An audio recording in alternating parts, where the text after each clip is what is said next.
بسم اللہ الرحمن الرحیم۔ السلام علیکم۔ آخرکار عمران خان یہ جان چکے ہیں کہ یہ نظام اس طرح سے نہیں چلے گا، اور ہم کب سے کہہ رہے ہیں کہ اس ملک کو صدارتی نظام کی ضرورت ہے۔ اس کے بغیر اتنی کمزور حکومت کے ساتھ یہ نظام نہیں چل سکتا۔ جب آپ نے سارا آوے کا آوا ہی سیدھا کرنا ہے تو آپ ان کی مدد لے کر انہی کی بیساکھیاں بنا کر ان کے خلاف ایکشن نہیں لے سکتے۔ عمران خان یہ بھی جان چکے ہیں کہ نواز شریف کیسے باہر گئے ہیں، کس سے ڈیل ہوئی ہے، کیا ہوا ہے، کیا نہیں ہوا، وہ سب کچھ جان چکے ہیں، اور آخرکار انہوں نے چیف جسٹس سے مدد مانگ لی ہے کہ آپ آگے آئیں، عوام کو انصاف دلائیں۔ کیا معاملات طے پائے ہیں، کس سے بات چیت ہوئی ہے، کیا ہونے جا رہا ہے، اس سب پر ہم ڈسکس کریں گے۔ لیکن مزید ڈسکس کرنے سے پہلے اگر آپ نے ابھی تک ہمارا چینل سچ ٹی وی اردو سبسکرائب نہیں کیا تو اسے ابھی سبسکرائب کریں اور سچ ٹی وی اردو فیملی کا حصہ بنیں۔ عمران خان یہ شروع سے ہی جان چکے تھے کہ کرپٹ لوگوں کے ساتھ مل کر حکومت بنا کر انہی کے خلاف کام نہیں کیا جا سکتا، اور اوپر سے آپ کے پاس اتنی کم اکثریت ہو کہ آپ مشکل سے حکومت بنا رہے ہوں، تو اس کا ایک ہی حل تھا صدارتی نظام لانا۔ لیکن وہ اتنا بڑا رسک لے بھی نہیں سکتے تھے، کیونکہ 22 سال کی سٹرگل کے بعد ان کو یہ موقع ملا تھا کہ انہوں نے جو اس ملک کے لیے خواب دیکھا ہے وہ اسے پورا کر سکیں۔ اب عمران خان شروع سے ایک ہی بات کر رہے ہیں، اور وہ کہہ رہے ہیں میں نے اللہ سے وعدہ کیا ہے کہ جس نے اس ملک کا پیسہ کھایا ہے میں اسے نہیں چھوڑوں گا، اور اب نواز شریف اس ملک سے جا بھی چکے ہیں۔ اب یہ تو آپ سب جانتے ہیں کہ ڈیل اگر عمران خان نے نہیں کی تو پھر ڈیل کس سے ہوئی ہے۔ حسن نثار نے بڑی خوبصورت بات کی ہے کہ عمران خان اب یہ کہنا چھوڑ دیں کہ میں اس کو نہیں چھوڑوں گا، میں اس کو نہیں چھوڑوں گا، جنہوں نے چھوڑنا تھا انہوں نے چھوڑ دیا۔ اب عمران خان کو سمجھ تو پہلے بھی تھی کہ یہ نظام نہیں چل رہا۔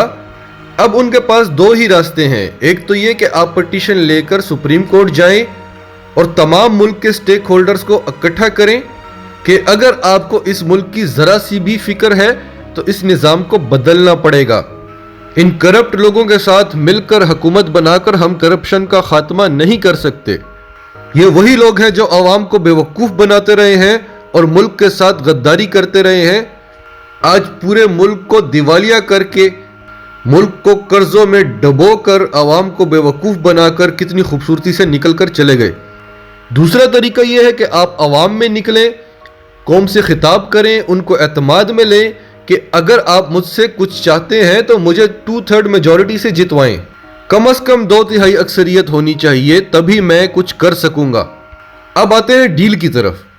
ان تمام معاملات میں عمران خان کو سائڈ پر رکھا گیا، کیونکہ وہ جانتے تھے کہ عمران خان کسی صورت بھی ڈھیل نہیں دیں گے۔ اب آتے ہیں اصل کہانی کی طرف کہ یہ ارینجمنٹ کس نے کیے تھے اور پیسے کی گارنٹی کس نے دی۔ جب نواز شریف 2000 میں ملک چھوڑ کر گئے تھے تو سعودی عرب کے ساتھ معاہدہ ہوا تھا، انہوں نے ہمیں تیل دیا تھا ادھار پر۔ اس دفعہ یاد رکھیے کہ ایمریٹس کا طیارہ نہیں آیا، اس بار قطر ایئر ایمبولینس آئی ہے۔ قطر پہلے بھی کئی بار نواز شریف کو بچانے کی کوشش کر چکا ہے۔ قطر میں کون بیٹھا ہوا ہے جس نے تمام معاملات سیٹ کیے ہیں اسٹیبلشمنٹ سے لے کر حکومت تک؟ اس کا نام ہے سیف الرحمان۔ سیف الرحمان کا قطر میں اتنا اثر و رسوخ ہے کہ اس نے یہ تمام معاملات یہاں پر سیٹ کیے، اور اس سے پہلے قطری خط بھی انہوں نے ہی بنوایا تھا۔ اب قطر کی طرف سے گارنٹی دی گئی ہے کہ نواز شریف پیسے ادا کریں گے، لیکن وہ پیسے عمران خان کو نہیں ملیں گے۔ نواز شریف کی ایک ہی ضد تھی کہ میں عمران خان کو ہیرو بننے نہیں دوں گا، کیونکہ اس نے بولا تھا کہ میں ملک کا چوری ہوا وہ پیسہ واپس لے کر آؤں گا۔